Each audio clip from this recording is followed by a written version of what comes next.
Hey yo, what's good, fam? It's your guy Raymundo. Welcome back to the channel. Now, Venom 3, The Last Dance, it's finally here.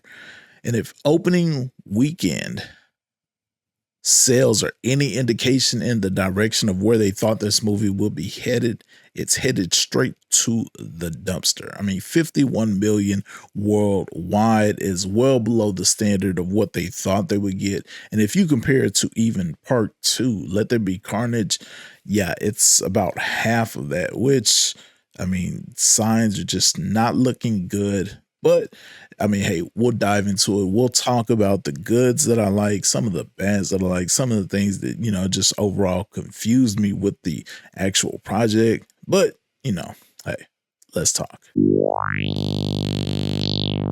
Yo, first off, let me give a mad shout out to each one of my subscribers. I really appreciate your support. And to everyone checking out today, hope you're having the best of days. And if you are not subscribed, if you enjoy entertainment, if you enjoy shenanigans, consider clicking the subscribe button, the like button, the notification button, the buttons, any buttons on the page that you want to click. Hey, click all the little buttons that your heart desires. Thank you so much for being my friends. But yeah, let's get into it. Venom 3, where do we begin? Disclaimer. Do yourself a favor. Don't watch Venom 3 and Trap in the same weekend. That's a lot to process. It's a lot to take in. I wouldn't advise it at all. Don't do it. You'll regret it, man. Trust me. But yeah, we start from, I guess, the top. Venom 3 director Kelly Marcel, her directorial debut. This was not a good one. Terrible. Terrible. It isn't. If it's any indication on, I guess, how she would be as a director, I'm not sure how many more of these she'll have in her, because this it wasn't good from start to finish. It was a lot to take in. I'm not sure after editing if this was viewed or if they just gave it to the editor, said, hey, we need this out, and put it out, because it falls right along the lines with Madam Web, with Morbius. Like, it felt rushed. But I'm not sure what they were doing. I can't really explain it. But let's talk about some of the goods. Let's not just rag on it from the beginning. Let's talk about some of the goods that I did enjoy. Now, if you are a fan of Venom, the previous movies, then you would like this. I know that a lot of creators say, hey, shut your brain off, when you watch the movie. For me, I mean, I can't necessarily shut my brain off to the aspect of just obvious things that shouldn't be there, and they're there. To me, it doesn't make sense. But you may honestly enjoy this movie if you are comic enthusiasts, if you want them to go strictly from the comic pages to the movies. Well, you got some of this when it came to Null, his description from the comics, it was basically portrayed in this movie. And for me, a bright spot that I would have to say is I didn't have any problem with Null himself. Like, I felt like it was a great introduction. I felt like there was enough of an anticipation for a build. Now, I didn't think Null was going to literally be throughout this movie going toe to toe with Venom. Like, that right there, it didn't make sense to me. I felt like there needed to be a build up similar to how we got Thanos. We got that with Null. The opening 5 minutes basically goes into Null talking about his background, what's happening, and they took that straight from the comic book. So I would assume that those that love the comics really enjoyed that. To me, it made sense. Not really seeing Null throughout the movie in the aspect of him just fighting Venom. I was fine with that. I was good. Seeing him at the end in itself led me to believe, hey, there's a lot more in store for Noel, although I don't feel like this was the best representation for how we got there. But, you know, with that being said, you know, Noel is still out there and he is apparently ready to dive in deeper. Another positive for me, Mrs. Chen. Now, if you saw part 1 and part 2, then you know Mrs. Chen is. If you didn't, if you just saw part 3, the movie was to the point where you actually didn't really need to see part 1 and part 2 because it really didn't have a lot of information pertaining to those prior films and them really being essential for you enjoying this movie. But Mrs. Chen, she was a store owner, and Eddie Brock and Venom saved her from being robbed, and they had like this fun interaction every single time they've met. And I think, you know, that was a bright spot for me. You know, I kind of wondered if we would see her again, and you know, they saw her in Vegas and she was fun as she was in previous movies. So, you know, that right there was a bright spot for me.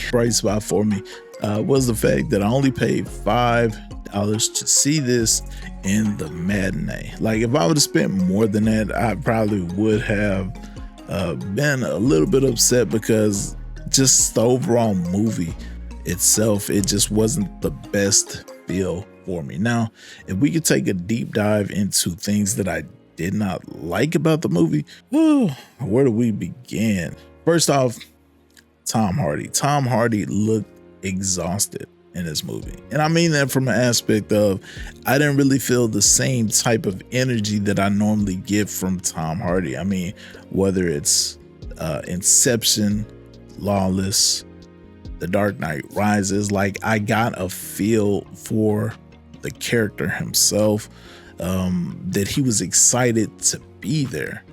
I didn't get that. I mean, I know supposedly Brock is hung over, but then he's sober at the same time, which they tried to play that off as. It just felt like he wasn't enthused to be a part of the project. And if that's the energy that you expect to get with a merger, if you bring Venom over to the MCU, I don't want that energy around Tom Holland. Like, I don't feel like it adds to it. I feel like it would only take away from what we already have, which is, you know, one of the best Spider-Man, one of the best superheroes just in general. I just don't feel like the energy itself matches. Now, I don't know if that's a Sony thing, and if he gets over to Marvel, that can change, but the energy just felt off. Another thing I really disliked about it was just the connection with the overall characters. Like, I didn't really feel a connection to any character, whether it was sympathy, whether it was excitement, whether if it was a hatred for any of the characters. I didn't feel it. I feel nothing. And I felt like it just, like, they were just going through the motion. And, you know, going through the motion isn't where it's at, especially when you're trying to convey a point in a movie. Now, another dislike, the music. Like, the musical choice, the musical scores, it's supposed to connect the audience with the actual show, and I don't feel like it did that for me. I felt like everything was random. Like, the musical choices were random, the times at which they played them were random. Like, you know, why'd they play that music here? Okay, why does this scene even have music? Like, it just felt like it was just amateur hour. You know, it was like, it just felt immature with where things really were with the film. That doesn't make sense. And I mean, the musical choices itself, it should be something that adds to the film versus taking away from it. And it took away from it. I mean, you know, you could have got a signature sound, had it in the movie. Now, if the movie was worth a lick, And guess what? Now, when that song comes on, you have something to resonate with the movie, to have fans associate the movie with that sound. And, then that could possibly have a fan go back to watch the movie. I mean, for me, when I think about Back to the Future, it has that signature sound that makes it a classic that whenever I hear it, man, you know what? I want to check out Back to the Future. Now, is it the greatest movie ever? No, it's not, but there are elements to it that make it a great movie.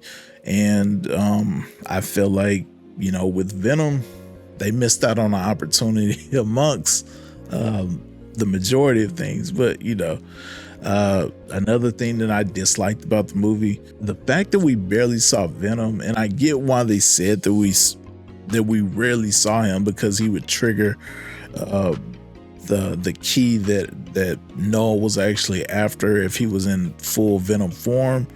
But to me, it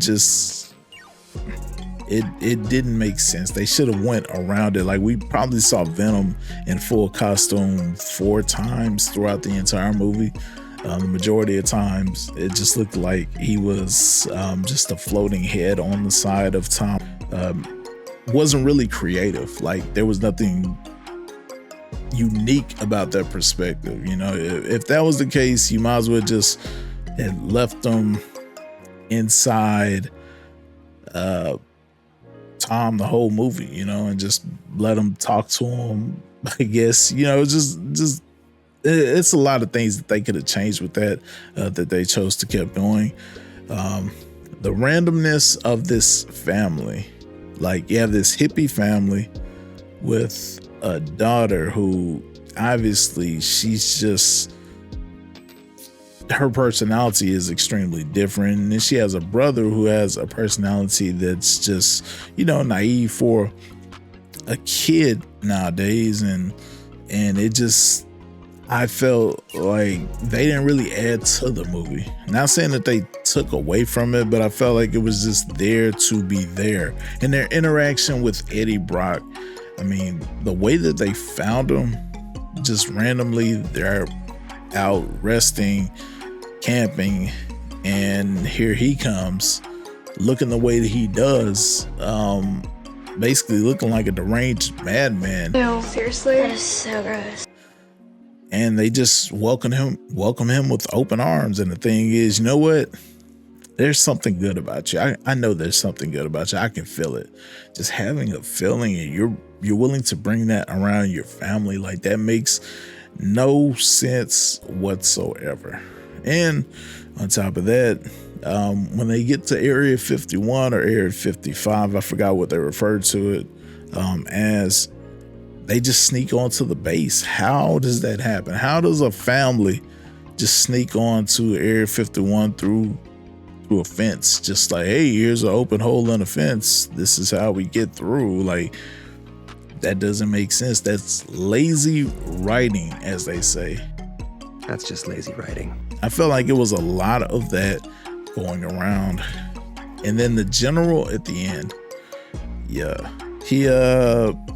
he basically told him, you know what, we're gonna expunge the main reason why people thought that you probably would have been hunted for in the beginning of the movie. We're gonna just bypass that, you being the murder suspect. We're gonna bypass everything that you did yesterday. I guess for better or for worse, helping them to win the battle. I'll just say that much in case you do have any indications that you do want to see it. I don't want to spoil that part for you. And thanks to you, that's over now, and you've ruined that for me. But now you're free. And it's just like, but if you tell anybody what happened yesterday, you're gonna go basically into the pits of a hole where you'll never be heard and seen from again. And that right there to me was just like, that's just lazy writing.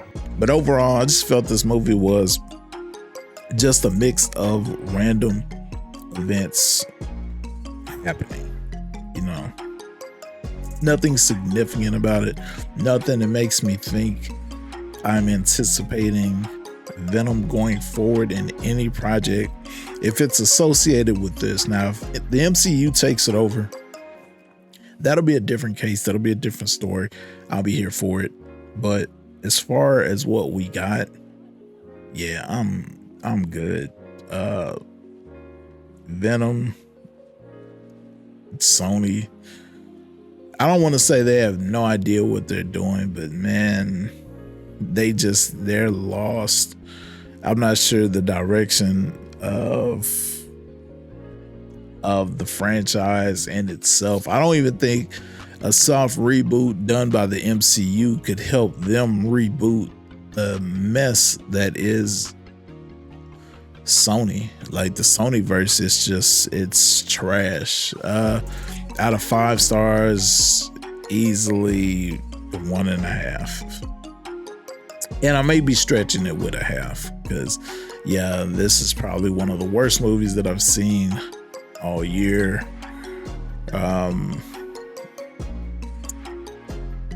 Yeah, it was bad. But I mean, you know, whether you should go see it in the movies, if you want to go see it, then, you know, by all means go see it.